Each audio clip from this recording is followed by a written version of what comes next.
Hi, this is Johnny. Welcome back to my YouTube channel. Ngayon guys, meron gustong i-share sa inyo dito sa National Commission of Senior Citizens. So marami kasi nagtatanong guys dun sa previous video natin about dito sa pag-register dito sa National Commission of Senior Citizen. Kung paano malalaman kung naka-registered na tayo dito sa National Commission of Senior Citizen. So gaya nito guys, naka-register na po kami sa OSCA President namin po. At paano ba po namin malalaman kung pinadala nila yung mga form namin pinilapan dyan na di pa namin alam. So ito guys, para dun sa mga nagtatanong kung naka-registered na ba sila sa NCSC or National Commission of Senior Citizens. So para ma-verify natin kung naka-register na tayo dito sa National Commission of Senior Citizens, so i-type lang natin sa ating browser guys, ncsc.gov.ph. So ito yung official website ng NCSC. Diyan sa baba, scroll up lang natin, then hanapin natin yung verify here.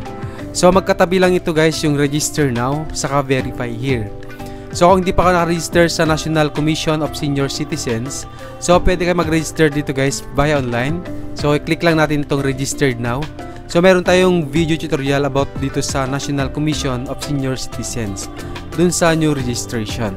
So pwede nyo sundan guys para magkaroon kayo ng idea or guide para makapag-register dito sa National Commission of Senior Citizen.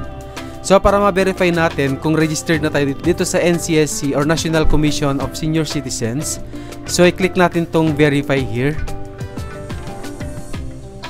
Then meron tayong dalawang paraan dito para ma-verify yung ating records. Kung paano natin ma-verify na naka-registered na tayo sa National Commission of Senior Citizen.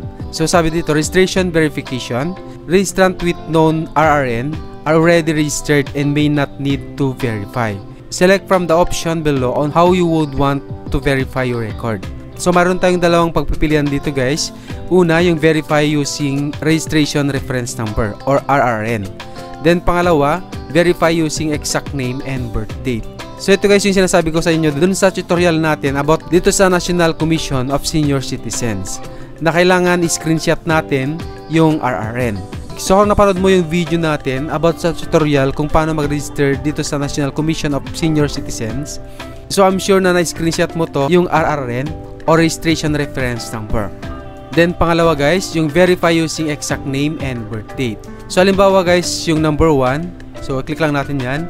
Then kailangan natin i-enter yung RRN. If you have successfully submitted your registration online, you will be provided with a registration reference number or known as RRN. If you have forgotten your RRN, please verify using your complete name and birth date to find your RRN. So yung RRN guys, gaya nito. Yung nagpapakita dun sa last part nung nag-successful na yung ating registration dito sa NCSC. So nakalagay dito, congratulations, you have successfully submitted your application for registration. So yung pangalan natin, then yung RRN or registration reference number. So kung naalala nyo guys na ipina-screenshot ko sa inyo to, kasi kailangan natin ito para dun sa pag-verify ng ating record dito sa NCSC. Then enter your PKN, your passkey number or PKN. So ito guys yung sinasabi ko dun sa video, so i-play natin. Please create your own PKN of your registration below. You will need to this to access and verify your record later. The maximum combination for the nominated PKN is 4 digits only. Ito guys yung PKN ay parang password. So magagamit natin to kapag verify natin yung ating record. And so ito yung 4 digit na create natin dun sa registration natin.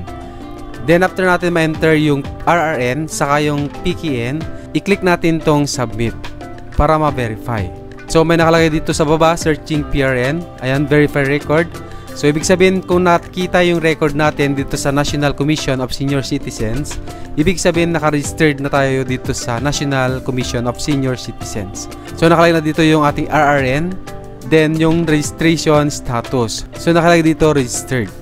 So in case guys na hindi na natin alam yung RRN, gaya ng tanong dito, dun sa previous video natin, naka-registered na po kami sa OSCA President namin po at paano ba namin malaman kung pinadala na ba nila yung forms naming pinilafan.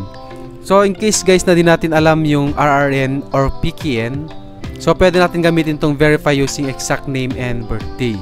Enter complete name. So kailangan natin ilagay yung last name, first name, middle name, then name extension. Kung wala tayong name extension, so wag na natin siyang pilapan to. Then enter birth date. So nandito naman guys yung month, date, saka yung year. Then after natin ma-fill-upan to, click natin yung submit. Once na na-enter natin, so same lang din, maglalabas yung ating pangalan dito. Kung halimbawa naman guys, meron tayong mali dun sa ating finilapan, so pwede natin i-request na ma-edit or mapa-update. So click lang natin tong edit. Ayan, so nakikita natin dito sa bandang baba. Then fill-upan natin to guys, yung National Commission of Senior Citizen SCDF Data Correction Form. Ilagay natin yung last name, first name, middle name, saka yung name extension. Leave blank if none. So kung hindi naman available sa atin to, so wag na natin siyang fill-upan. Then date of birth, petsa ng kapanganakan, then email address, contact number, then yung registration reference number or RRN. So sabi dito, what do you want to correct? Please specify what would you want to correct. Ilagay kung ano yung gustong ipapakorek. So ilagay natin dito kung halimbawa gusto natin ipakorek yung pangalan natin, yung first name, middle name, or last name, o di kaya naman yung birth date. Then proof of identity, please attach image of OSCA ID or any valid ID available. So kung wala tayong OSCA, so pwede tayo mag-upload ng any valid ID. So add lang natin to, then click natin yung submit.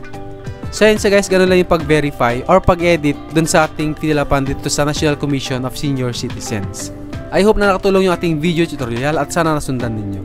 Kung bago lang kayo sa channel ko, please click the subscribe button and hit the notification bell para ma-update ka dun sa mga bagong videos na i-upload ko. Maraming salamat po and God bless. See you in the next video.